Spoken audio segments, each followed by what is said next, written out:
has been criticisms of how aid can be distributed. There has been criticisms on how the refugee protection has been downgraded into border security and border control. And at the same time, on how this one-to-one deal and other types of tools that has been developed through the EU-Turkey statement have moved the externalization to a different level, externalization of migration and asylum policies to a different level. And in a completely complementary side of things was the relations between Turkey and EU. So all these things coming together, this one single statement has been representing quite a lot of academic, scholarly, and policy debate. And today we are going to be looking at this from different angles, but all complementary angles. So before we move on, I would like to give the floor to our first speaker, a distinguished academic, Lucia Najslova. And she's going to be talking on trust, belongings, and misunderstandings. She's the chair of the Department of Politics, Anglo-American University in Prague, from Czech Republic. She has very, very recently, it's very, very fresh, a book on Turkey and the European Union, The Politics of Belonging, looking on the Turkey-EU diplomacy, and especially including the 2016 refugee deal and how these disputes come into being. As Deniz Şenol Sert has already commented on it, that it's a brilliant book looking into our understanding of Turkey politics. So I would strongly recommend to acquire one and have a look into it. And the floor is yours, Lucia. Thank you very much, Başak, for your kind invitation and your kind words. I'm very honored to be with you here today in such a strong panel. And I was asked to make a few philosophical comments to start the debate. So I want to look at the refugee deal as a symptom of wider phenomena in Turkey-EU relations. And I'm not sure that the deal has brought much novelty into the relationship. But what it certainly did is that it exposed problems and opportunities that have been there all along. We could talk about distrust, sense of unfairness, tendency to exploit each other's weaknesses, even curiosity of some trying to find out how much deeper could we go in the divide. But at the same time, those past 5 years have also been a moment of reckoning that some of the divisions that we held to be fixed are less and less obvious, or perhaps more blurred. Now, each time we say EU and Turkey, we are imprecise. Each time we say EU does this, Turkey does that, we are oversimplifying, and we cannot escape that. So I will not escape it in this talk, but I will be coming back to the reference to how imprecise these two words are. There is a plurality of views and actors, both inside the European Union and Turkey. And the refugee deal, of course, did not start this pluralism, but perhaps made it more obvious. Now, governments representing the states, 29 at that time, because the UK was still with us, might have signed the EU-Turkey statement, but even these very same governments have mixed opinions on what to expect and how the deal should be implemented. At the same time, I think it's useful if we think about Turkey-EU relations as several overlapping networks: government, diplomacy, academic networks, civil society coalitions. Contacts between and within these networks of actors have certainly strengthened over the past few years, either directly by a number of meetings and joint projects, but also indirectly by the very salience of the relationship in wider policy and media debate.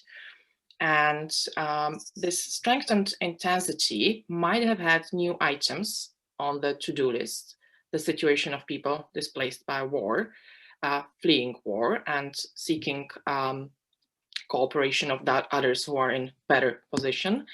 But it has eventually brought us back to questions that have shaped the relations from the onset: trust, belonging, and misunderstanding. And these three aspects are interrelated and could help us to see what I call architectures of similarity, perhaps a different angle than the commonly used perspective of othering, Turkey as the other, EU as the other, or related uniqueness, because both Turkey and the EU talk about themselves as unique polities, which they certainly are, but it should not prevent us from seeing the architectures of similarity. Now, trust. References to trust and credibility are frequently floated in the discussion on the refugee deal. But trust is not a new word. We talked about trust ever since Turkey's accession process became a thing. And many in Turkey and in the EU have been disappointed that the accession process was partially suspended just a year after it started. And many in the EU and Turkey did not expect the slowdown in harmonization with the EU law. Now, why do I mention accession talks when the panel is on the refugee deal? Because these two processes are inseparable. We cannot talk about them as unrelated agendas. In EU-Turkey relations, everything is connected. The refugee deal has been critiqued for externalizing responsibility. It was not a first deal of this type that the EU has closed. It was the first time, though, that it has happened regarding a candidate country. So perspectives on the others' perceived lack of commitment in migration affairs are shaped also by experience from the accession process. But it is not just the past experience. The accession future seems to have been postponed, perhaps indefinitely, according to some perspectives, with the deal. Which brings us to questions of belonging. From the outset, the diplomatic relations and the deeper accession framework, questions such as, is Turkey a European country? Does it belong to Europe? Have been key questions on the table. With the refugee deal, it seems that Turkey is sufficiently European to join the EU in migration affairs, but not sufficiently European to join it in many other affairs. At least this is what we learn from review of the policies. And we are used to talking about the EU as if they were one person. We explore EU perspectives on the deal, Turkish perspectives on the deal, and reality is, of course, more complicated, as I believe most people in the room already know. So when the deal was adopted, the map of joys and disappointments did not follow national or EU, non-EU boundaries. There was no celebration in the EU and sadness in Turkey or vice versa. The map of reflections was more patchy. And it is this fragmented map of perspectives across the imagined EU-Turkey divide and our normal human need to seek clarity, to put things into boxes, to categorize them, that perhaps paradoxically produces many misunderstandings. So one of them is the assumption of single-handed intentionality. And I will now stay this final part on the EU side, the imagined divide.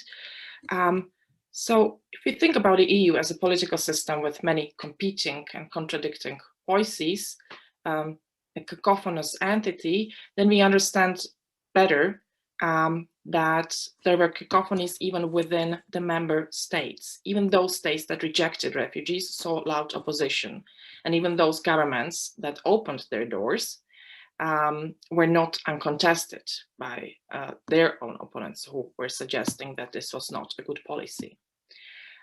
So the externalization, which was subjected to deep critique, is a result of a multitude of decisions. And some of these decisions are taken by people who do not have correct information. But this is not for the lack of availability of information about what the refugee deal actually does. Academics, journalists, policymakers have produced whole libraries covering the details. But what we seem to be learning, and not just in the field of EU-Turkey relationship, but in many more areas of social and political affairs pertaining to our societies, we see that the evidence is not always a basis for policy. And going back to our relationship, this has been the case with accession process, but also with migration partnership. Let me conclude with a note on internal fragmentation within the Union, because in parallel to exchange of views about responsibility between EU and Turkey, we have watched the debate on the so-called East-West split in the EU.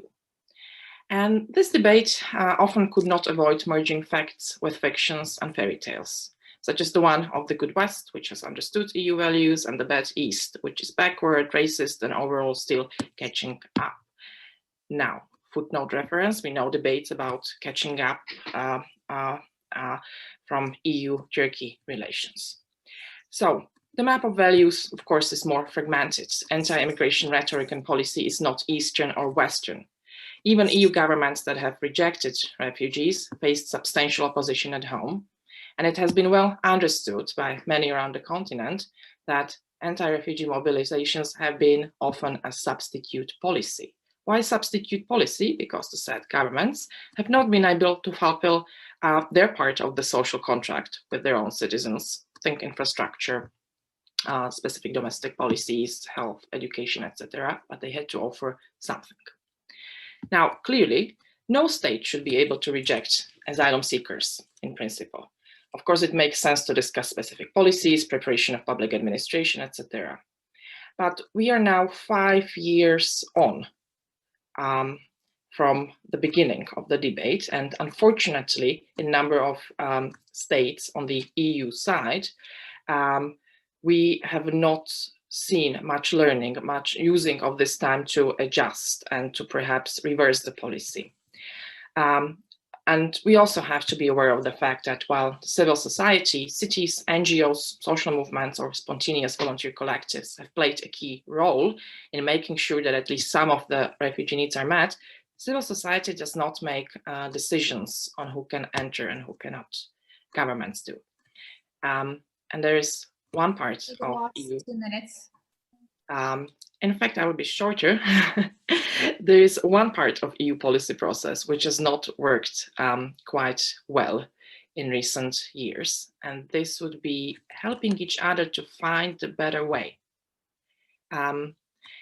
If the process of European integration has delivered, has achieved something over the past decades, it has been, among else, this convergence of priorities and raising the standards in a number of policy areas. This has been achieved with quite some success. In the migration debate, however, those who could have pushed more for raising common standards decided not to push too much. Eventually, the problem of commitment within the EU, the problem of solidarity as a system of rights and obligations resembles the same problem in Turkey and EU relations. So 5 years on, we have much more knowledge about this architecture of similarity. I'm not sure we fully understand what to do with that knowledge. Thank you very much for your attention. Thank you, Lucia. Thank you so much for giving us the general philosophical, like starting from the philosophical debate in that regard. And I totally agree with you that this mistrust-trust issue has a long history between Turkey relations. And I think it has become a bit more clear in the last 5 years through this general change of track of relationships on a more specific policy-oriented approach that has been criticized being too instrumental sometimes, too technical, too instrumental, which moved the Turkey-EU accession process in a different kind of track. And this is why we have all these challenges ahead of us in certain ways. And this is something that has to be thought from a philosophical point of view as well. And I would also like to mention that there are certain things that has been the priority for the EU. So the priorities have been different from the EU side of things and from the Turkish side. And some of those priorities matched, but some of them did not necessarily. And that's how we see the relationship moving forward in a more bumpy road because of this. And after saying this, we will move a bit further and deeper into the Turkey-EU side of this policy. And we're going to look, now we're going to have İlke Toygür, who's the analyst of European affairs at Elcano Royal Institute. And she's also the Katz Fellow in German Institute for International and Security Studies. And she's also teaching geopolitics at at Geopolitics of Europe at Carlos III University of Madrid. So she's joining us from Madrid today. So we have Prague, we have Madrid, we have the diversity of geographical locations. And Ilke is going to be talking on the transactional or rules-based Turkey relations today. And floor is yours, Ilke. Thank you very much, Başak, for this introduction and also for inviting me here.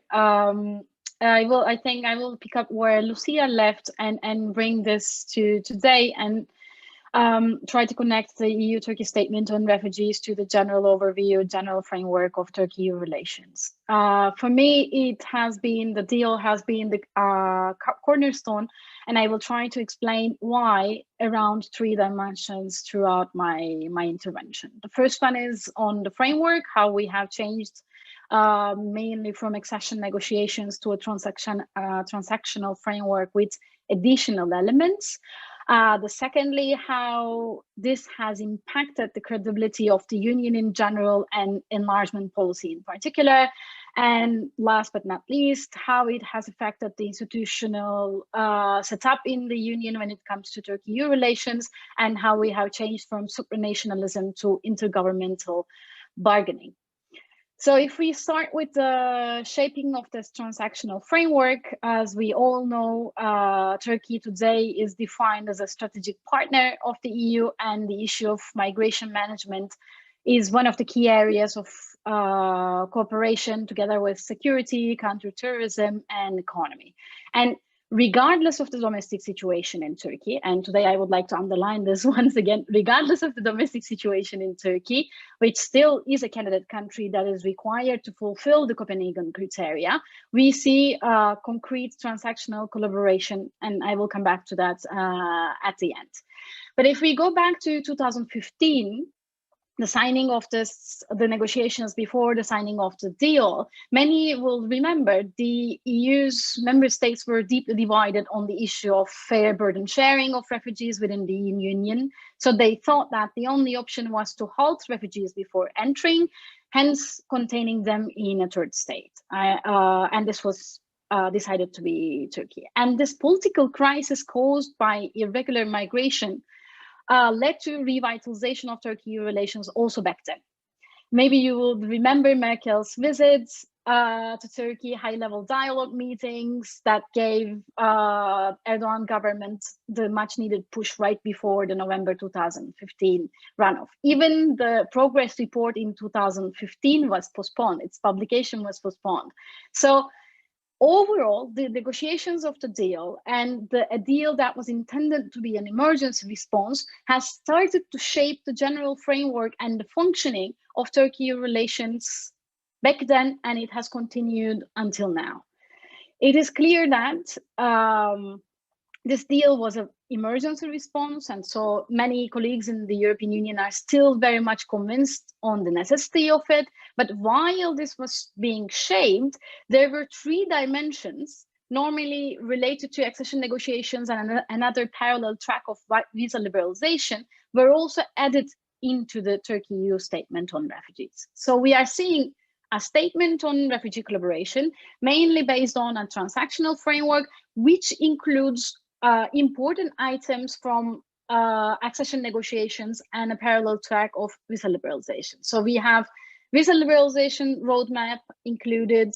We have references to upgrading of the customs union, and we also have a constant process, constant promise of re-energizing accession process, opening of a chapter, which has happened, by the way, and it has been the last chapter that was opened in June 2016. That was all embedded, integrated in Turkey-EU statement on refugees. So we are constantly seeing here mixing of accession negotiations and official candidacy process with a transactional engagement, which was supposed to be a short-term solution of externalization for the European Union. So all these developments in 2015-16 that we all very much know in detail opened the door to a more transactional relationship, even while the domestic conditions in Turkey were not necessarily fit to it. So for me, according to my perspective, this has consequences for the credibility of the Union and the enlargement process, which mainly brings me to my second point. Because although the EU-Turkey statement helped substantially reducing irregular migration and dangerous crossings, so helped saving lives, and I think we are all, after 5 years, we are all grateful for that, it turned out to be something beyond short term. And Lucia also mentioned this very clearly. And the statement has transformed the relationship and the cooperation's framework with a deal, with a statement whose legality is still very open to discussion. I still remember that back then, The Economist published an article saying that every element of the arrangement is politically, legally, and morally problematic, but still necessary. So we are talking about such a deal shaping or being at the center of Turkey-EU relations as such. And I think this deal also created an unbalanced equation between Turkey and the EU, where the EU could offer almost no carrots to Turkey. I'm sure that my other colleagues will talk about how FRIT worked well, the money was distributed, it was used, so I'm not going to get into that. But more or less, it was the only working part of the statement at the end of the day, because the other promises, except one chapter being opened during the Dutch presidency, they were not kept, but gave in the meantime this unbalanced equation President Erdogan the possibility to threat the European Union to allow massive numbers of refugees to enter the EU, which has initiated in February 2020 at the end of the day. So to put it differently, in my opinion, thanks to this deal, leverage has been very much reversed. And in this case, making the deal politically very highly costly for the European Union itself, not getting so much into the normative constraints related to the EU's own values, how it has been alienating from these values, how EU insisted on keeping refugees outside its territory, wanted to securitize the response, etc., etc. So I'm not going to get into the normative part of the deal so much, but mostly how it has reshaped the leverage process between the existence of leverages between the European Union and Turkey, and how this short-term solution, or supposed to be a short-term solution to outsource the problem, change the balances in the relationship. And connecting to that, my third and last point is mainly the changing role of EU institutions and how the intergovernmental bargaining in every step of Turkey-EU relations became a norm in Turkey-EU relations, because we all know that this crisis has once again revealed the interdependency between the two parties.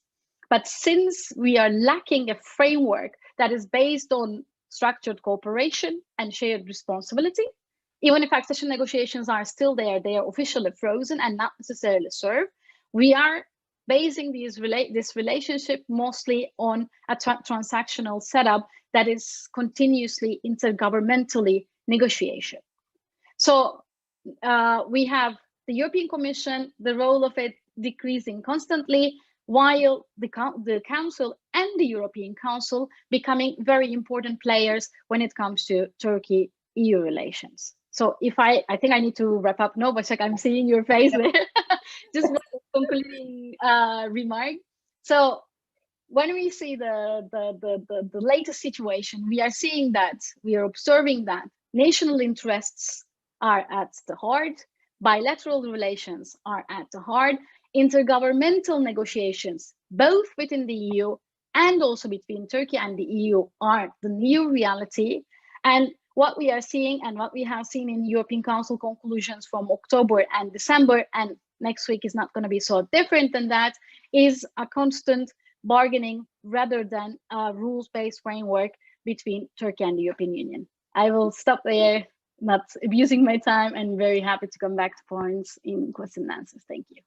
Thank you, Ilke. Thank you for the comprehensive overview of how the Turkey relations have been transformed into a transactional relationship, which is actually not necessarily very beneficial for the EU's enlargement process as well. So it's setting up a bad example in that regard, and how the credibility of the EU has been questioned in this whole process. And unfortunately, as it's been mentioned, the legally, morally, and politically, questionable deal has been going on in the next 5 years, and it looks like this is going to be taken as a model for other kind of. It's going to be exported even further. It's going to be outsourced even further, and we will get to that. But you are absolutely right. When we look at the numbers, there are certain things that has been done in a way beneficially out of this deal, where the numbers have reduced. When we look at 2015, it was about 900,000 people irregularly crossing. In 2016, it has dropped to 180,000. In 2017, it was only 40,000 irregular crossings. And the deaths at sea has also reduced from 4,000, 5,000 to 3,000, 2,000. And in 2020, it was only 1,500. Obviously, the pandemic has played its role in terms of the numbers, but deaths at sea has been decreased. So this human smuggling has been reduced. But one also has to, like numbers, Başak Hoca loves the numbers and quantitative data, but we have to look to the numbers with a pinch of salt as well. What happened to those people who didn't cross, right? Are they in a safer location? Are they still safe where they're back home?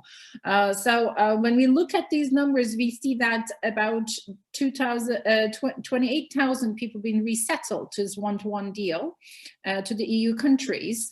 What happens to the other ones who are not being resettled? And also from Greece, it's about 5,000 refugees have been returned back to their countries of origin.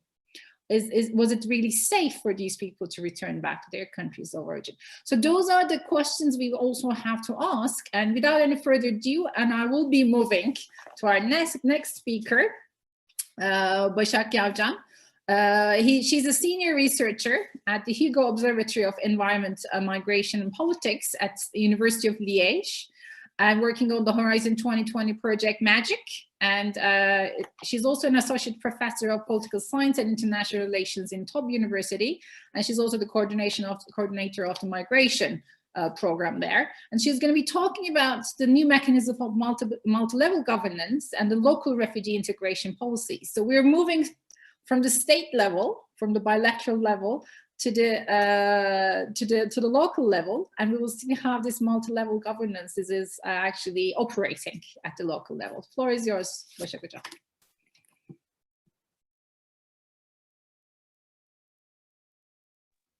Thank you, Başak, for this wonderful introduction, and I'd like to thank all of our speakers today, and I very much appreciate the opportunity to talk with them today as part of also representing the two co-sponsors of this panel, METUMIR and Hugo Observatory.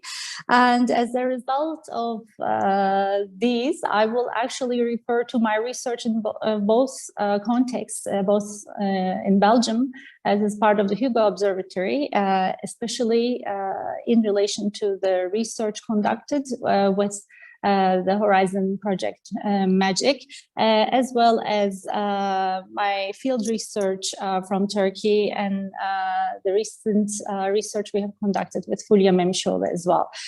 So in doing this, I will try to approach a topic, approach the deal, the EU-Turkey deal, as not in an attempt to explain it, but in an attempt to address its impact on local governance, and to try to see what kind of changes it introduced us in trying to understand a local migration policy. And my response to this is really rooted in the recent scholarly research, which grew as a reaction to national integration policy debates, comparisons, which are mostly rooted in path-dependent explanations, because of a realization that there is a lot of variation at the local level when it comes to different refugee or migrant governance mechanisms. That's partly because of the divergent logics of integration, because differences in legal status become irrelevant at the local level, where the main concern is to build a community and relationships. And so the literature on this points out that local governance of migration can work both ways. It can be both inclusive and exclusive. The work package 6 of our MAGIC project, which is a research team that has been exploring how migration governance has been influenced by the Syrian refugee crisis in particular, and how crises at large shape policy responses across time and space, focuses at the exclusive local practices and policies, and how these dynamic interactions between actors influence policy outcomes, both in terms of horizontal and vertical dimensions. And so they, for instance, look at how mayors matter, how public opinion matters, ideology matters. And you have municipalities, say in Italy, where through municipal ordinances, mayors can deny access to several rights, such as healthcare, welfare benefits, access to education, etc., or a lack of bureaucratic organization can also create an obstacle to proper implementation of a rather more inclusive national frameworks, whereas you have the exact opposite, the cities of refuge or sanctuary cities, which promote integration, especially when the state remains undecided or hostile to migration.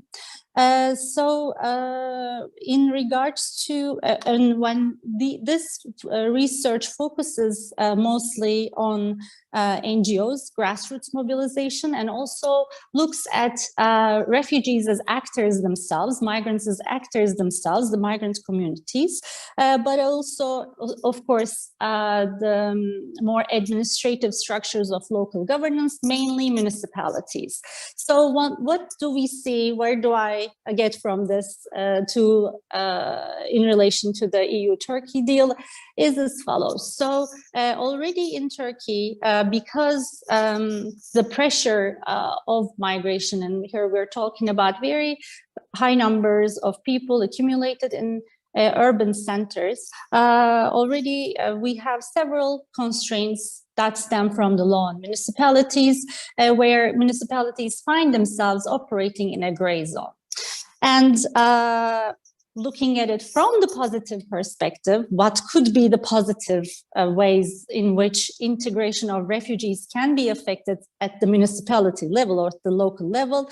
It depends on the size of municipality, economy of the municipality, organizational and bureaucratic decision-making, political constituency, as well as, of course, because it is closely related to, the issue is closely related to social acceptance, and just like national level politicians, mayors are also seeking re-election, and venues and networks of the municipality, which is where we wanted to focus on, and which is where the EU facility has been a case for us, a case that promotes integration in the local level, at the local level in Turkey. Now,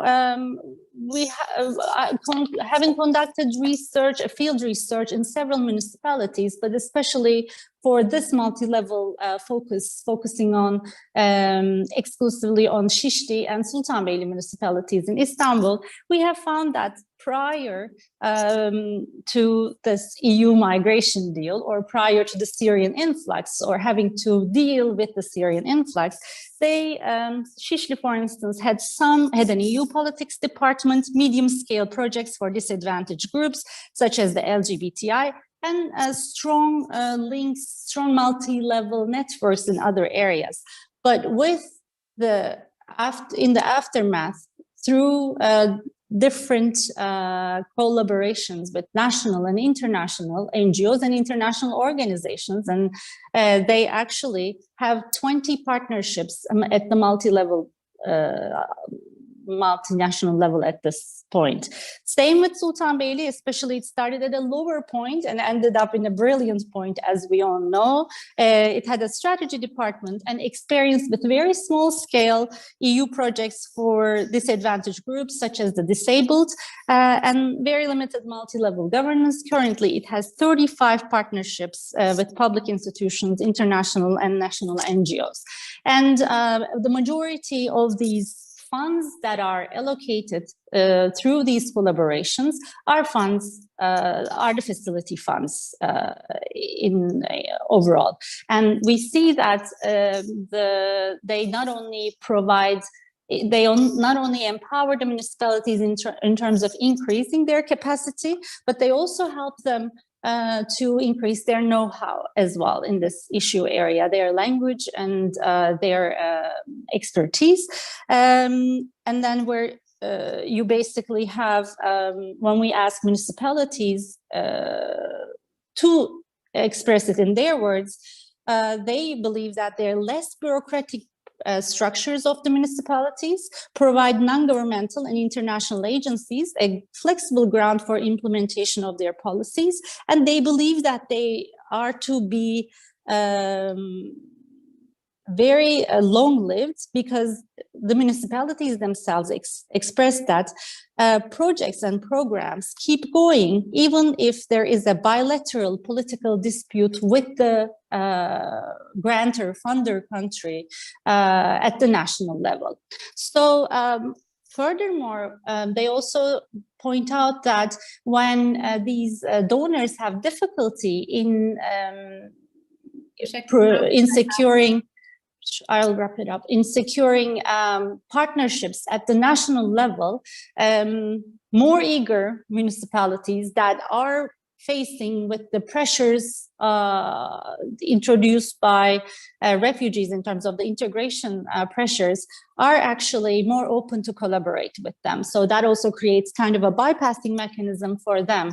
And that is precisely why, which is why we're not surprised to see that municipalities are one of the actors that are discussed a lot in what will be the future of the deal, what will be the new deal like between EU and Turkey, because they did provide a fertile ground for cooperation in a positive way, not in an exclusive way, but in an inclusive way in general. Of course, this is only one of the issues that promote integration, having good networks, multi-level networks, and the EU facility contributes to that. But if there are any questions, I'd be happy to going deeper into possible constraints, possible obstacles in creating these networks. Thank you. Thank you, Başak Hocam. Yes, and now we were at the local level, and the local level is a very critical level because what we have seen with 4 million refugees and persons under temporary protection is that it is at the local level that that all the services are being provided, the local integration efforts have been provided, and local authorities, I mean municipalities, become unbelievably critical, especially in the case of Turkey, where most of the refugees, more than 98% of the refugees, are actually in the urban areas. And this is something that has to be taken into consideration, but in terms of the national legislation, but at the same time at the EU level as well, and also for the donor countries to consider in terms of shaping their the funding to include the local governments and local authorities, because they are the ones usually who are dealing with most of the challenges, and they are the ones on the first hand with the refugees and the asylum seekers. And this is something that's been mentioned with the Global Compact for Refugees, but we don't necessarily see too much of an action so far in that regard.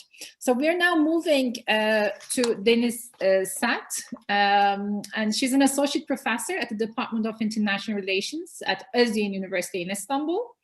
And she worked as a senior research associate at the Migration Center Mirakoç previously, and she's the Monnet Chair of Migration and Mobility, and also the editor of the International Migration Journal.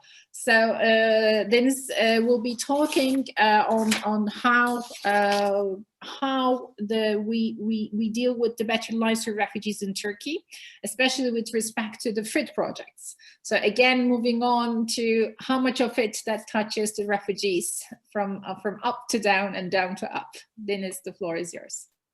Thank you, Başak Hocam. I will share screen with you, and hopefully this will work out. I hope it does right now.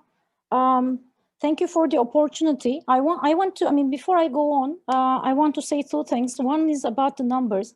It has already been stated that the numbers have been dropping after the agreement, but there is also this argument that we should remember. The numbers have already, the numbers were already decreasing before the deal was signed in March. So there's this argument on the ground that those people who wanted to cross has already crossed before that. And also, again, about the numbers, we also have to understand that although the number of deaths have decreased along the sea because less people are crossing, IOM's Missing Migrants project have shown us that the rate of deaths along the sea has not really dropped. And we also always remember, we should always remember research or surveys conducted by the civil society organizations on the field have shown us that since this deal, we are seeing more and more violence on the side of the security forces, both in Greece and Turkey, against the refugees, which are rather problematic. To go back to my own point about the FRIT projects, this is a work in progress. So, please bear with me if there are any issues with regard to this. Can you make slide to like the whole presentation to be a full screen, if you could? Okay, isn't it full screen now? Now you're full screen, but if you can have the presentation full screen, then we can see. Okay, 1 minute. Let me try to do this again. Is it? Yes, now it's fine. Right. Thank you. Oh, thank you. So this is the, by the way, this map is from the website of the European Commission on FRIT. As you can see with FRIT, as a colleague of mine has stated very, very rightfully, we now have an ecosystem. These are the projects in different provinces of Turkey that are funded by FRIT. So you can see that FRIT is everywhere almost within Turkey. Let me give you some facts about the FRIT. As you all know, there have been 2 phases of FRIT. The first phase is already concluded. In the second phase, we still have certain projects continuing, and the money is still coming in. There has been a total of 112 projects funded by FRIT. And some of the questions that come about this is that, are there direct funds to civil society organizations in Turkey? No. Only 2 projects, one by Assam, SGDD, and the other one by TOBB, were directly funded by the FRIT. Direct funds going to public organizations in Turkey? Again, no. Of all the 112 projects, only 4 public organizations were directly funded in Turkey, and these are the DGMM, Director General of Migration Management, Ministry of Family, Labor and Social Services, Ministry of Health, and Ministry of National Education. So who gets the funds? As you can see, most of the funds are actually going to the public. Although, the public includes actually 2 groups, the institutions that I have counted within Turkey, also certain public institutions in other EU countries as well. UN gets a large chunk. Different UN agencies is also getting a large chunk of the funds. And different INGOs, international governmental organizations, international organizations, and non-governmental organizations are also receiving the funds. And a very small chunk, the green line, the green chunk that you can see, is going to the administrative costs of FRIT. What can we say about the differences between phase 1 to phase 2? As you can see, we are seeing that more from phase 1 to phase 2, there is more funds provided for development projects and less funds for humanitarian projects. So yesterday we were discussing this among ourselves, and I was saying, oh, maybe the European Commission is listening to the criticisms of the academics, and maybe they are moving towards a more rights-based approach than a needs-based approach. But I don't know, we couldn't come up to an agreement on that. What are the funds used for? As you can see from this, a large chunk is going to basic needs, education, socioeconomic support, and health. And smaller chunks are going to municipal infrastructure, protection, migration management, and again, going to administrative costs.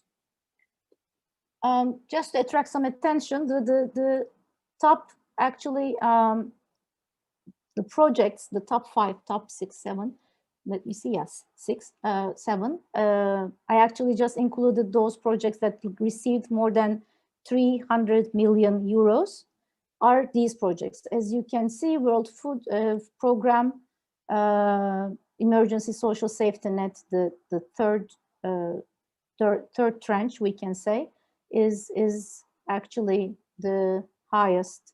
Second and third tranches are receiving the highest funds from FRIT. I will talk about the ESSN in a second. So World Food Program, Ministry of National Education, and Ministry of Health, as well as the IFRC, are the beneficiaries that receive the largest amount from FRIT. And this is my last slide, so Başak, bear with me. I want to cite Faruk Kaymakçı here. In one İKB panel, he said, FRIT is like Belgian frites. It makes you feel stuff, but doesn't feed. And I mean, I really loved how we put it. So what are the problems here? I mean, I have certain issues with FRIT. Yeah, I mean, FRIT is the only thing that we can say, or one of the two things that have been working with this readmission agreement, the deal, etc. One problem that I have with FRIT is the transaction costs, because the money is going from the donor to international organization, and then, as you can see in the map that I have shared, that international organization finds a national or local partner, and then the recipient receives a certain amount of fund. What can be the solutions? Well, blockchain technology that removes intermediaries, maybe, but then that whole ecosystem might collapse. Maybe more funds can be directly given to local actors, and this is directly related to what Başak Yavçan was saying about the importance of municipalities in the internet integration policies and projects. Another problem that I have is that there is still, I mean, despite the fact that phase 2 had more development projects than humanitarian projects, I think there is still more need for less need, more rights-based approaches when we are giving the funds. Yes, livelihood is important, by the way, I want to underline that not all refugees, migrants can become entrepreneurs, because most of the projects that we see on the ground right now about livelihood are related to entrepreneurship, and maybe there might be other openings there. Maybe more importance can be given to vocational training, for example. Still, FRIT is important. Why? Because ESSN, it is the biggest humanitarian aid project. Some of you might ask, what is that? It is the 120 lira per person per month that is given to Syrians. And it has 1.8 million recipients. Almost 50% of Syrians in Turkey are eligible to receive the fund. And this is quite successful in that sense. And it is still important because it is important for the civil society in Turkey, as not all of the civil society have access to public collaboration or resources otherwise. And as I have already shown you, it has an ecosystem of its own now. But I still have doubts about the actors in this ecosystem. I'm not really sure whether they are really talking to each other, or whether there is enough collaboration among the actors within that ecosystem. And it is also important for municipalities in Turkey because, as Başak Hoca has already mentioned, there are really no other funds available for them. And it is important for people like me because I can easily use this against anti-migrant racist arguments, stating that it is not your taxes. It is also something, I mean, FRIT is also something on a maybe very minor level that help us to actually come up with an argument against such claims. And I will end here.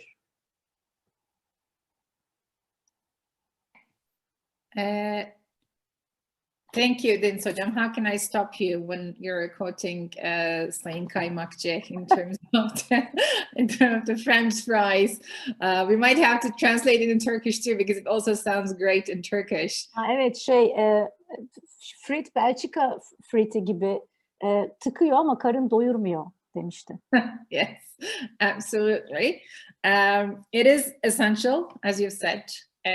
Some might think that 120 liras is not necessarily a substantial amount of money, and you might even question if it's necessary, but it is. I mean, our fieldwork research has proved that it is absolutely necessary, and it is very, very critical. I can see among us that there are some researchers, maybe they can also mention a little bit in the question and answer session why it is important, because the research has shown that sometimes that's the only money, especially during the COVID circumstances, that is available in that household. And there are even questions whether or not this should be extended to include not only the Syrian population, but also including other populations are displaced as well, which could actually increase its impact. But I've been told that sometimes that it is not possible from the EU side of things.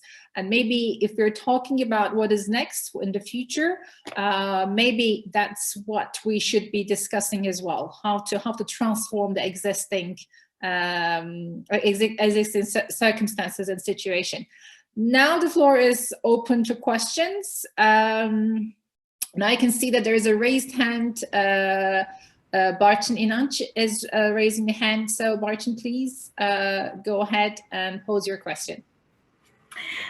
Thank you very much. First of all, I would like to extend my appreciation to all the academic works and all the academics who are doing research on this subject, because as a journalist, I really am well informed, and I feel really enriched by their perspective. But here I'm not, I have a deadline for a paper, so I will be leaving in a short while. So mine is not going to be an academic perspective, but I'm going to bring a perspective of a journalist, and this is not going to be a question, but something you might want to challenge or talk about it or take note. But as a journalist, I have always, I've been covering Turkish-EU relations since 1990, and it has never been easy. It has always been an uphill battle, and the two sides have never been on the right page. When Turkey was ready, the EU was not ready. When the EU was ready, Turkey was not ready. And it was always negotiations for this and that. I never had a nice, easygoing EU-Turkey summit as a journalist, spending long nights covering these impasses. So to me, maybe this is a matter of professional deformation. When I see this kind of transactionalism, I'm not sort of surprised. There was always this type of a transactionalism in bilateral ties. And in this instance, I would like to come in favor of the latest Turkish-EU deal, because it had provided some kind of a lifeline between Turkey and EU. Until then, there was no talk of Turkish-EU relations. 10 years ago, in 2010, I, as a journalist, could have name you the names of the 3 top EU officials. In 2015, I didn't even know who was the name of the enlargement commissioner, whereas in 2010 he would be the #1 public notorious guy in Turkey. So this deal at least have brought the Turkish-EU agenda back on the Turkish public opinion. Even this to me was important. And when we are talking about transactionalism, look, I think that we have to keep in mind that the coup attempt of 2016 has come at such an unfortunate moment that all of the articles that were foreseen to revitalize Turkey-EU relations had to be put on the back burner. Now, some of you might say, even if there was not a coup attempt, the Turkish government would have not genuinely come out for a democratic reform. Obviously, this would be a hypothetical question, but certainly the coup attempt has changed the paradigm. There was too many security approach, and I am going to wrap up very quickly. Today, if the customs union revitalization or revision is not decided, well, that's because there is a value-based relationship, because Europe has said, unless you do something, you improve the situation in democratic issues, we cannot take that decision. So I don't think this is totally transactional. And to wrap up, even if next week there will be a Turkey chapter, a Turkey discussion on the EU summit, even that for us, it's a good reminder that there's some kind of a relationship between Turkey and EU. So I just wanted to come in favor of this deal, looking from the Turkish-EU bilateral perspective. Thank you. Thank you, Yavçan. Thank you for your insight and the comments. It's unbelievably valuable to look at it from in a long term as well, not just to take in the last 5 years.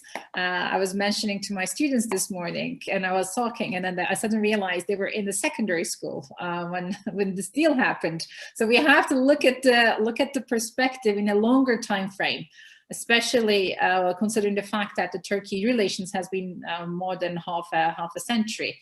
So it's important to look at what were the obstacles and not to repeat the mistakes and over again. So yeah, totally on board. Thank you. Thank you, Yavçan. Are there any further questions? I mean, the chat is open for questions, or you can raise your hand. If not, I will obviously. I have been muted. Okay, I have a question. I think there is a question that's been raised. Müge, would you like to ask the question? Can you ask it yourself? Okay, please go ahead. Unmute yourself and ask the question. Thank you, Hocam. I don't know why I could not raise the hand. There was no button. Thank you for your speech. It was really inspiring, and I could also look more macro level because I'm working in more local level and in Greece in the field. So it was a widening perspective. My question is, İlke Hocam said that it started as an emergency response in 2016, but it was for arranging 5 years, and it also gave birth to many legislation changes, especially in Greece. So it had more midterm developments, and now we are expecting 5 more years extension. Probably today they are still talking, and we heard some kind of announcements, but not with the details. So we are talking about 10 years of impact, but started as an emergency response. So my question to what does it say in terms of the European Common Migration Policy as emergency response, but affecting that large period? And secondly, we also see its impact on the new pact of migration in Europe. So in fact, it is not only about Greek-Turkish context, but EU tries to widening this statement and statement-like projects maybe. So when we think about these two things together, what would we say about the common policy and its formation? Maybe İlke Hocam or Başak Hocam would reply, or any Hocam who wants to respond to the question. Thank you. I think maybe because you first directed the question, maybe İlke Hoca can respond back, and then Başak Hoca can take on it. And if any other panelists would like to have a comment. Müge is our PhD student at METU, and she has extensive field work even in the Moria camp. So she was able to visit the camp after the fire. and she shared her thoughts with us through the METUMIR, and we have the talk recorded in METUMIR YouTube website. I'm making the advertisement here at the same time. Yes, please, Ilke, go ahead. Thank you very much, Başak, and also to Barton and Müge for their comments and questions. If you let me, I think I will start with Barton's remarks on transactionalism, because I think I should put also on the table that I'm okay with some type of transactional relationship between Turkey and the EU, rather than not having anything at all. So I think we agree with Barton there. But my issue is this framework, transactional framework of one key issue, and then including various dimensions of usually rules-based relationship introduced in the same framework, is not necessarily my ideal type of relationship. So mixing, for example, visa liberalization and accession negotiations, even customs union modernization, with an EU-Turkey statement on refugees, for me, is not the ideal framework that is supposed to be on the table on Turkey-EU relations. There might be additional arrangements regarding the topic, be it migration, be it energy, be it counterterrorism. Of course, this is there because one simple reason: the interdependency between Turkey and the European Union, but not necessarily mixing all the relationship at the same time. And I really wonder when you said that, for example, customs union modernization is not on the table because of the domestic situation or in Turkey. I think it's partly true. It is not also on the table because Turkey has been threatening the national interests of some EU member states according to their perspective in 2020. It is not there because European public opinions are not necessarily in favor of making things better with Turkey. It is not there because there are elections in Germany and France. So it is not there for various reasons. It is not necessarily a guarantee that we still have a rules-based framework on the table. So what I just wanted to say, of course, Turkey-EU relations should happen, and we are very happy that there's a line, as you have said. But I think that both sides should spend more time and energy on how to reshaping these relations in a rules-based framework, in an institutional framework, and not necessarily ad hoc arrangements. And for me, legally questionable ad hoc arrangements that includes this and that from various frameworks. That's where I stand. When I come to Müge's question, I think this is a very good question, and I'm sure Başak will say more on that. But for me, the EU didn't use necessarily wisely this period of 5 years, but I think I will be defending the EU right now because I think even if I don't agree with not coming out with a common migration policy, and every article I write that I keep on defending that, unless there's a common migration policy that rooted in responsibility sharing, these kind of deals and delegations to third countries will be on the table. But it was not necessarily the best time for the EU to come out with more common policies in this interval. Because if we also think about the last 2 decades of the EU, in the beginning of the decade, the constitutional crisis, then the Eurozone crisis, then the political crisis caused by irregular migration, then Brexit, Donald Trump in the White House, and then COVID-19. So it was not necessarily the best period to come up with alternative common policies. But I strongly encourage all European scholars and Turkish scholars to put this issue in the context of Conference on the Future of Europe. Turkey is not necessarily involved in the conference, at least now, because of the situation. I am not going to elaborate on that, but this is not necessarily stopping us from coming up with ideas and policy proposals in that regard. So I will very much encourage Müge, and I will stop there, to come up with proposals based on facts and field work, and bring it to the table during the conference, so that the EU leaders can also take lessons from that. I think I will stop there, Başak. Thank you. Başak Hocam, would you like to comment on Müge's point?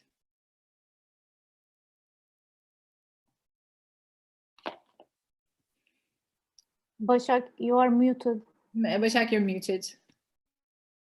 My apologies. I'll be happy to comment on that and link it to Barçın's remarks as well. I believe the Turkey-EU deal, Compact Jordan, Compact Lebanon, all of these readmission agreements, they fit perfectly to the new Pact on Migration and Asylum, one of the pillars of which is the strong external dimension and partnership with third parties, and really guided by the philosophy of externalization, which is why we are a bit wary of this transactionalism, because it goes hand in hand with the externalization, which in general is seen in migration management not as a sustainable way of governing migration. It's not really governing, it's, you know, deferring the issue and keeping it outside of your borders. And I believe that's why the transactional approach bothers us so much, because it also goes hand in hand with this externalization, and which actually makes the migration, refugee crises, not only makes the EU more immune, more isolated from the origin of the conflict, but also makes it difficult, further securitizes this issue domestically within many EU countries. And that on its own is also, I believe, a challenge for EU-Turkey relations in general, beyond the refugee deal. And if we were to assess the mistakes and successes, I mean, there are many, but let me just focus on the successes of the deal and mistakes of the deal in particular, and what is to be learned next connected to that in answering this question. I think I agree with Deniz about this employment dimension and vocational trainings to create more sustainability rather than purely promoting humanitarian or social aid, whichever you call it. But what we have seen is actually extensive use of vocational trainings and entrepreneurship programs, but very little job creation. And this is something we have also argued with Kemal Kirişçi as well, with the lack of job creation. It really prevents any sustainable self-sufficient integration into the labor market from the perspective of refugees. And we have seen how detrimental this can be, especially in the face of the pandemic, because they were the first ones to lose their jobs. And we believe that more sustainable mechanisms through trade incentives for sectors where Syrians and Turks work together, and companies of Syrian and Turkish companies invest together, could be explored, just like it was for Compact Jordan. But will it be materialized? We do not know, but I would believe that this has also major implications on the social cohesion issues that have been becoming more and more threatening to the cohesion. Okay, thank you, Başak Hocam. I think Rabia Karakaya has been raising the hand quite patiently. I'll get her question, and there has been another question that's been brought to my attention through the chat. Maybe we can combine those two questions. I don't know if they're related, by the way, but we'll see. Please go ahead, Rabia. Okay, thank you very much for this all-female panel and the great contributions. It's not a coincidence, by the way. That is totally conscious. Great. I have myself been doing research about municipal responses to Syrian refugees in Turkey. So I especially found Başak Hoca's presentation very useful for my own research as well. So Başak Hoca talked about success stories at the local level. I myself did research in Sultanbeyli and Şişli, and it looks like municipalities achieve a lot with very little money, because Deniz Hoca also showed us that the amount of money coming from FRIT to local government is very limited. So it looks like there is a lot of potential for municipalities to achieve if they have the resources and if they have the political power, obviously. So my question is, Başak Hoca also said that the next Turkey-EU deal might have more role for local government. So I was wondering if this is something that she expects, or if this is something like she wishes. Do we have any indications that there will be more role for local government? And related to this, even if there will be, what about the national constraints that we have in Turkey? The fact that municipalities are politically very weak, and there is an increasing pressure on municipalities. So even if they have the money, do you think they will be able to use it in an autonomous way?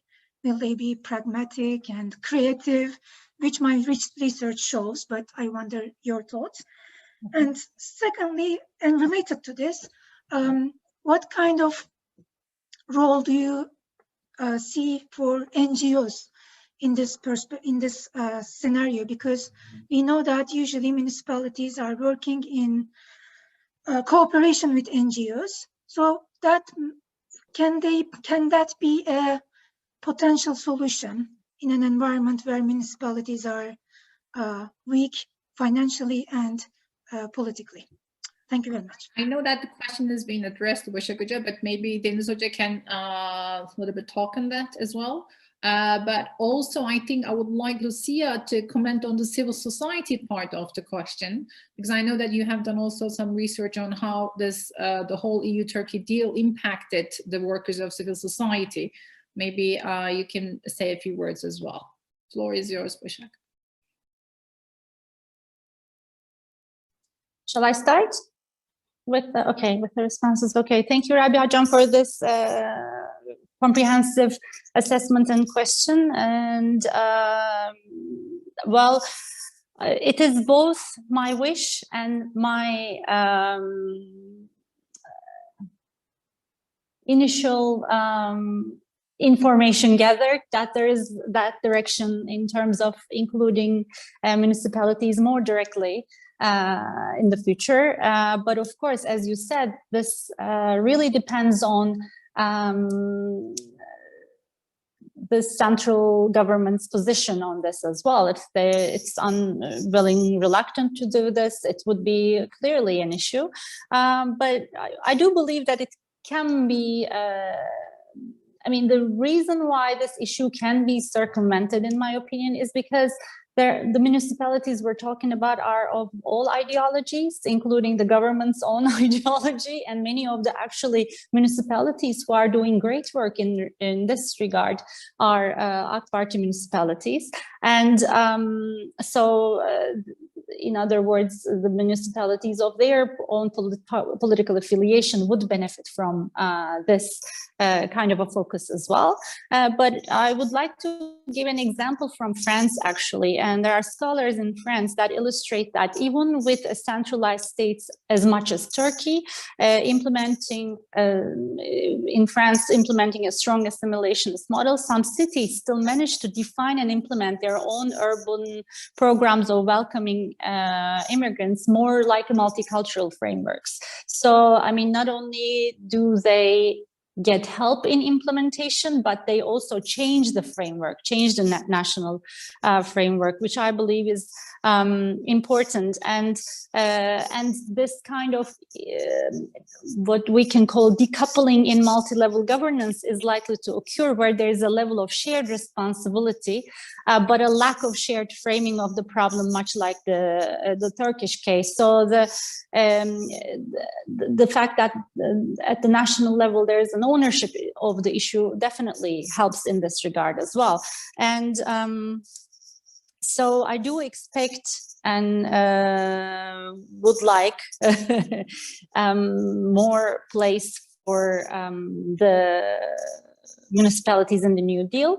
But again, there are other factors that may constrain municipalities, such as the public opinion turning quite negative towards refugees, and therefore these programs, which actually already have host community quotas, maybe should be increased or should be made more public, made more available to public, that it's happening and they can take advantage of this. And another constraint could be the organizational structure, and so more sustainable capacity enhancement projects should be undertaken. And I do also see the seeds of this also with an important project also financed by, if I'm not mistaken, by FRIT, which is RESLOC, Resilience in Local Governance, another good practice. And it collaborates with several municipalities, unions, and international organizations and municipalities, and aims at increasing resilience of local administrations heavily affected by refugee flows through mutual learning, integrated urban planning, and improved governance mechanisms. And in our fieldwork, when we visited these places, actually, we have seen that this kind of mutual learning has really increased their awareness and their understanding of the availability of skill set and their approach to multi-level approach to foreign aid, basically. It's better to put it that way, because there is also in many municipalities still quite a reluctance, quite a suspicion towards collaborating with international NGOs. And with regards to NGOs, there are several perspectives that look at the role of NGOs in this, and most of these municipalities that do a good job do it because they circumvent the national framework with collaborations with NGOs, let's put it that way. And so I think those who manage to create sustainable relations with effective NGOs will manage this also. But again, on the role of this deal on solely NGOs is, I think, another discussion that I would love to take on at another event. But they say, I mean, scholars will point out that this kind of professionalization can actually may have cost on the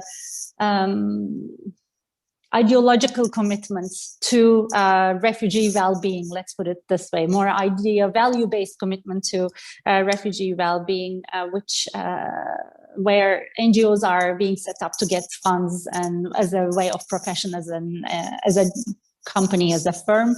So, which is something that should be kept in mind when this issue is to be discussed. Thank you. Thank you, Başak Hocam. And what I have to really keep in mind when it comes to municipalities in Turkey is that their funding is centralized, right? Turkey is a centralized country, the funding is centralized, and according to the municipality law, the money that is going to be distributed will be distributed with the number of citizens living in the municipality. There's a discussion of change with that regard. We'll see. Yeah, we will see. But some municipalities are using the second round of explanation when they take on board the neighborhood kind of perspective, hemşire. So it really depends if they have to apply a more maximalist or a minimalist kind of approach in terms of their funding, how this funding is going to be spent, basically. But the main catch here is the political commitment and how costly it is going to be. And I'm leaving the floor to Deniz Hoca in terms of her response, and then to Lucia. In terms of Rabia Hoca's question, well, I mean, already we see a move, actually. If you compare phase 1 with phase 2, we are seeing more and more projects that are directed towards municipalities. In phase 1, it was only like 1. I mean, I can give you the numbers if you want. But in phase 2, we are seeing more visibility of municipalities on the list, if I may. So I think in the upcoming, I mean, we are already assuming that there is going to be an upcoming agreement. In the upcoming agreement, there will certainly be more role for the municipalities or more local actors further. But I wanna also make a comment about Barçın's point with another quote from another foreign ministry official. I forgot his name, but I was in Brussels and we were discussing this deal, and everybody was thinking that this was a brilliant idea and it was a wonderful, innovative tool of migration management. In fact, we all know that it is not a wonderful, innovative tool, but it has been actually a tool. If you look at Casarino's work on this, I mean, readmission agreements have been used for a very long time, since, you know, EU 12 to EU 27. But I think we are all disregarding the fact that we are talking not only about irregular migrants, but asylum seekers. I think, I mean, we have normalized this deal very, very, very, I mean, yeah, we have normalized this deal, because if you think about it, in 2015, almost 85%, I think, of those people who crossed to Europe have received international protection. So they were genuine refugees. And the EU is trying to stop that. We should not forget this, you know, not leave it aside. But back to my quote, a Turkish official said in Brussels during this meeting, dialogue up to a point. This is exactly what he said in English. Yani diyalog bir yere kadar dedi. And actually this shows us something about, and I think it actually also promotes what Barçın has said. For the first time, there is some kind of a transaction. The problem with this transaction, though, it didn't have a spillover effect as they assumed at the beginning, right? I mean, I cannot see any other areas where this transactionalism have moved forward. I mean, and usually in the EU, this is what we see, right? I mean, spillovers. That's how EU is actually re-emerging out of crises. But with this one, we are not there yet. So we'll see how it will move. And I'll stop here. Thank you, Deniz Hocam. And Lucia, would you like to comment on the civil society side of things? Thank you. Yeah, and congratulations to all of you for being so optimistic about the EU, how many powers it has, what all it can do, almost a magical entity. Now, yeah, 3 points. Yeah, the EU has externalization policy. It also has internalization policy. The enlargement thing still is on the table. It has not been forgotten. There is no policy of single intentionality of excluding 1 or 2 countries on purpose. And the trends, both in what the political leaders can say and what the public opinion thinks, are somehow related to developments in the countries awaiting accession. So that also should be kept on the table. Now, on the NGOs, the interesting thing is that whether you speak to NGOs in Turkey or you speak to NGOs to, say, Czechia, you will again notice a number of similarities. And one of them would be the burden of the project-based cycle. Yeah, this is already truism in civil society research. Now, it is very difficult, and Başak mentioned earlier that there are dangers to professionalization. Of course, things are more genuine when we spontaneously, you know, invent new initiative, etc. But actually, to get effect, sometimes things have to be professional. Once you have a professional organization, you need to fund the people and the activities. So it is a circle, yeah, where one part of the circle follows the other. And I feel that even in countries which are more decentralized, the civil society has been experiencing a certain fatigue from having to chase the funds all the time, and at the same time really stretch their capacities, because caring work is demanding psychosocially, also for the care workers. And I believe that this is a wider trend, again, not just in specifically EU-Turkey relationship, not just in relation to the EU-Turkey refugee deal, which is not an EU-Turkey refugee deal, as you know, because we have the European Court of Justice opinion that the EU-Turkey deal is not an EU-Turkey deal. So this was also an interesting dimension, which we perhaps we can talk about it next time. Yeah, it was a measure, it was Orwellian. The measure was not adopted by the institutions of the European Union, the court opinion said, when a few people complained that their rights were violated by the deal. So the deal itself is in a strange legal limbo, but not to go too far. But good news in terms of cooperation of sub-state, local, regional actors. I certainly agree with your points that cities and whichever other organization is closer to provision of direct services, making the infrastructure, building connections. They are absolute key to integration. Yeah, I think this is there is a general understanding in migration research across Europe and also beyond Europe. Let me offer an interesting case from Slovakia, which until recently was ruled, it's an EU member state, joined in 2004,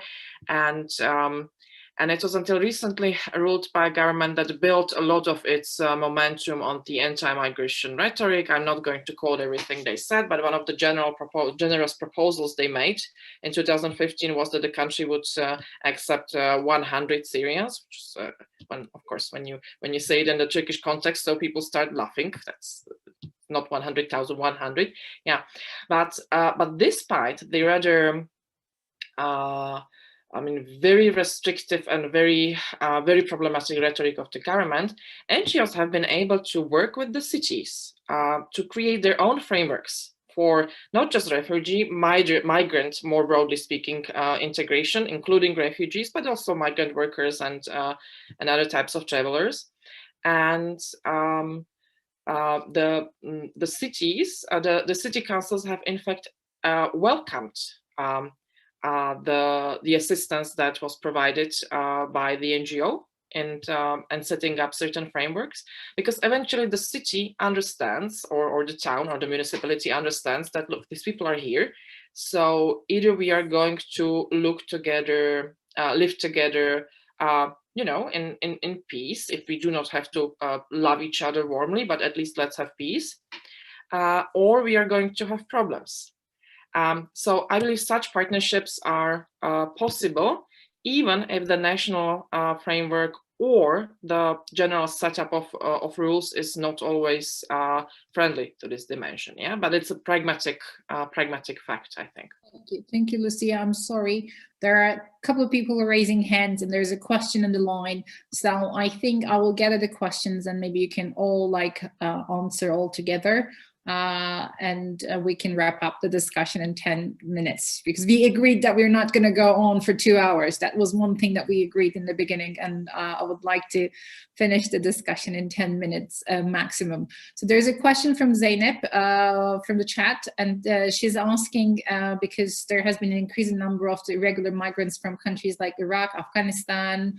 So putting a pressure, I wouldn't say big pressure on the EU borders, Zeynep. I would like to a bit disagree on that, but let's say pressure on the EU borders. So the question is, do you think that a possible new pact or extended version of the pact or should also cover the refugees from other countries? While answering that, could you please take into consideration, so what should be next? If we're talking about the deal to be renewed, could you please respond on what should be included?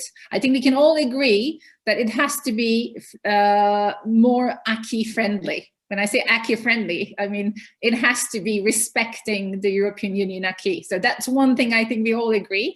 It should be more human rights-based approach, rights-based approach in terms of emergency needs or humanitarian response. So those are the things that we agree on. Is there anything that local governments are critical? We, I think, have come to the conclusion that local governments are very, very critical, and civil society organizations, not only the big ones, but small is beautiful. We should also focus on the small NGOs. And also there should be other mechanisms to distribute the aid, blockchain technology, whatever you call it. The world is a beautiful place when it comes to creativity. If we can have this Zoom meeting between Madrid, Brussels, Ankara, Istanbul, and Prague, I think we can come up with a way of a more creative distribution of aid. And then I will leave the floor to Otan afterwards. He's joining us from Oxford, and then Buket later on. Can we have a very quick round, 30 seconds? And Omar, sorry, I didn't forget you. And Omar is in the line. So can we have like a 30-second, like what would be the future of the deal? And would it include refugees other than Syrians? Shall I start with Deniz? Yes, of course. Actually, whether it will include other people, most of the projects that are listed on the Commission website are already including vulnerable people. Actually, it also increases citizens of Turkey, as well as other asylum seekers and refugees and migrants. So I think in the next round, if there's going to be a next round, and we assume there will be, yes, they will be included.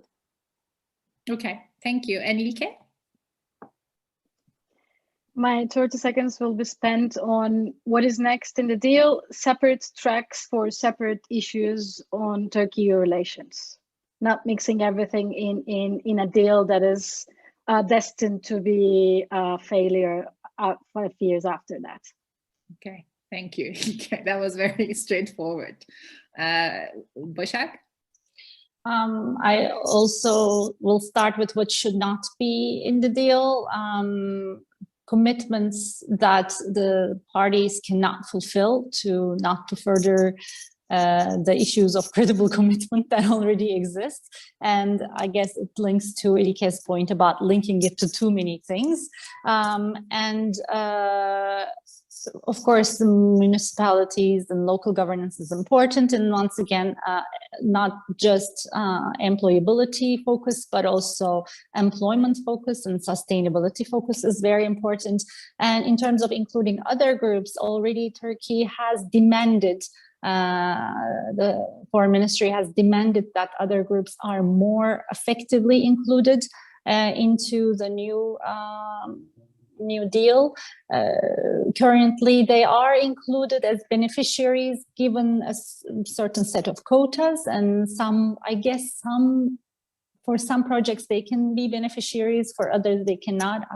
I'm not sure, but I think they want a larger focus on them as well. Thank you, Başak. And Lucia? I agree that not all issues should be put into two-page statements. At the same time, I do believe that the refugee deal and the accession partnership are inseparable. And I believe that the EU and Turkey should be working on both of them if they want to have a balance. Thank you, Lucia. Othon, the floor is yours to ask your question. And yeah. Oh, I can't hear you, although you're on mute, which is strange. I don't understand it. Maybe he can write, and maybe Omar or the next person. Yeah. No, I think Buket was first. We will try again, Othon. But Buket, please go ahead. Thank you so much. This is Buket from Assam.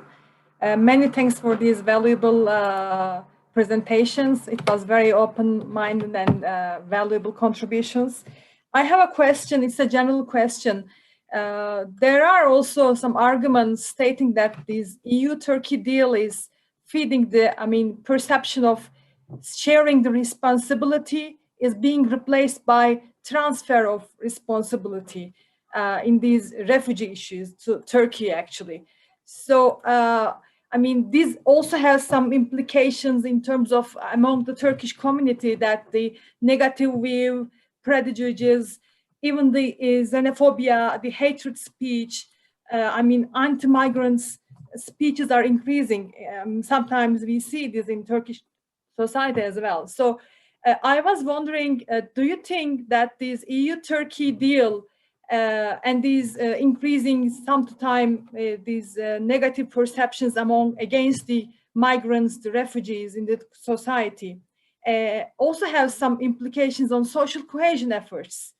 So what do you think that these, 3+3 billion, one-to-one type of all these very political, very financial terms are getting us very away from this right-based issue that you often highlighted during this speech? I was wondering the next steps, if there will be a new deal, will somehow cover this perspective, this dimension as well. Thank you. Okay.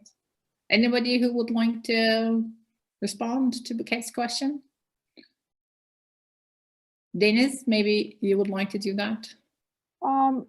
Well, yes. In the new deal, I totally agree that yes, there is like this issue of shifting the burden or transferring the burden. But although I hate this discussion or usage of the word burden when we are discussing this, because I mean, at the same time, I think it also neglects the fact that these people are adding a lot to the Turkish society as well.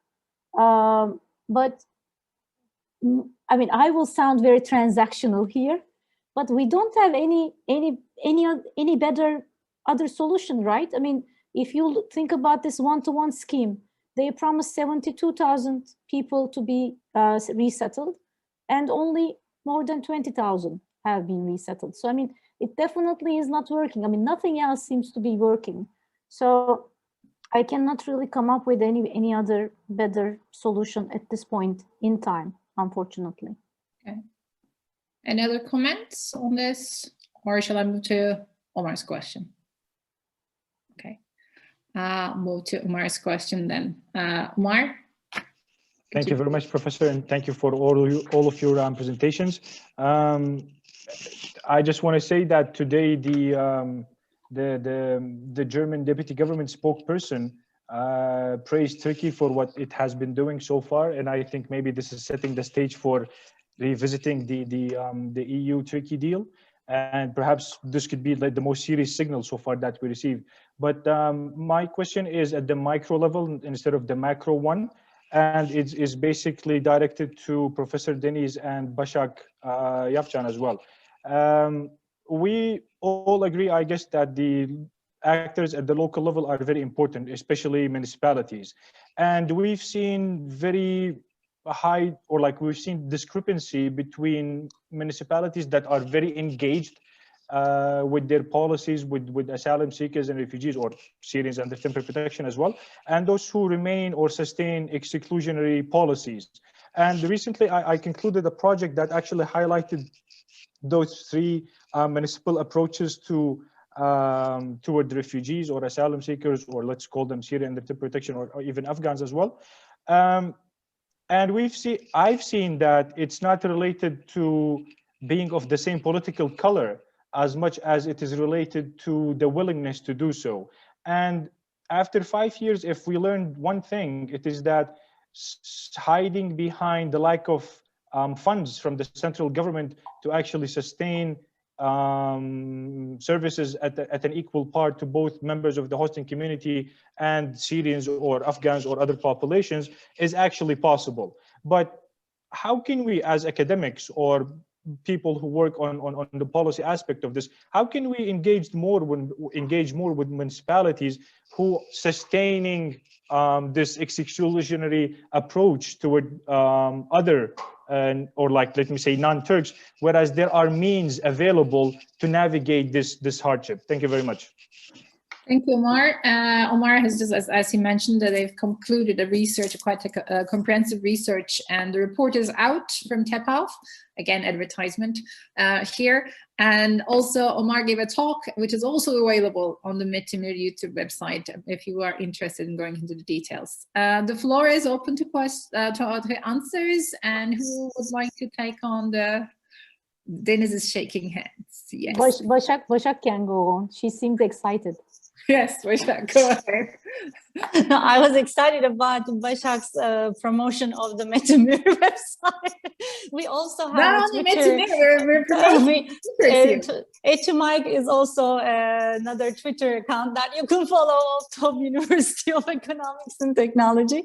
No, I just wanted to actually I reflect on what Ömer has said. I completely agree with you. There are different, but I believe that instead of seeing this like as exclusionary versus inclusionary dichotomy, I think we should treat it like a continuous variable, and there are degrees of it. And I have, of course, clearly this is why actually we have written this article with Furia, showing that it's not just about whether or not you're the mayor is from the party of the government. It does change even within a party, and even a party that is expected to be anti-immigrant can have inclusionary policies. I think first we should not categorized based on party politics, because local politics already is different. You know, sometimes it's pure coincidence that mayor is from that party. It's where party politics play in. But I think there are even that a municipality that looks exclusionary does feel the pressure and does want its citizens to benefit from these projects, from this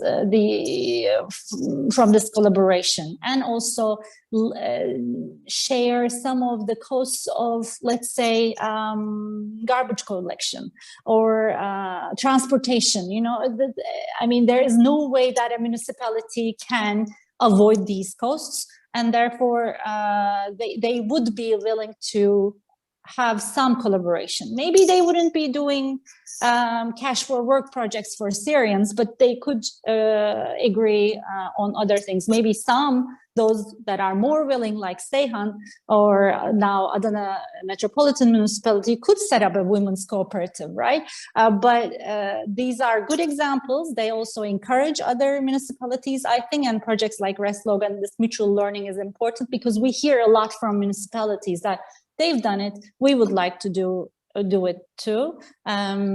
Or the Social Democratic Municipalities Union is where also one of these places where there is some exchange going on this issue. So there is this mutual learning that we should promote. And I think the best is to bring other municipalities to these reluctant municipalities to explain the benefits of this kind of collaboration and more entrepreneurial policy making and implementation. I agree with Başak, and at the same time, I would say we should also start doing more individual level analysis. I mean, if, for example, Antep has been a pioneer in integration policies, I think Fatma Şahin definitely has a role there. I don't think it is only about party affiliation. I have a family member, actually my husband has this late uncle who has been a mayor of Hendek, Sakarya for such a long time. And I think the guy was any party that made him a candidate, he joined that party. So, I mean, local elections are, you know, might work out very differently in Turkey. So for that reason, I think an individual level of analysis would be very interesting, but that's, I mean, I don't know how to conduct that, but it would make, I think, very interesting outcomes. And thank you all for joining and listening and being with us till the end. And thank you for the co-sponsors, the Hugo Observatory, TOBB Migration Research, METUMIR, and Women for Foreign Policy. I would like to thank you all the panelists who joined us and brought us the insight and discuss from different angles. And these videos, as Başak just said, will be available. So if you missed any part of it, you can follow it from the video. Thank you.